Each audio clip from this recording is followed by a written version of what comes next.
How to download and install OANDA application on your iPhone.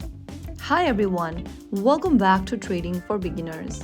Today in this video, I'm going to show you how to install the OANDA app on your iOS device super quick and easy. First of all, launch open your app store on your iOS device and make sure that your device is connected to a stable internet. Now go to the search bar at the bottom of the screen and type in OANDA and search. Look for the OANDA Forex and CFD trading app from OANDA Corporation and now tap on the Get button to start downloading the app. Authenticate with your Face ID, Touch ID or your Apple ID password if prompted and wait for the application to download and install.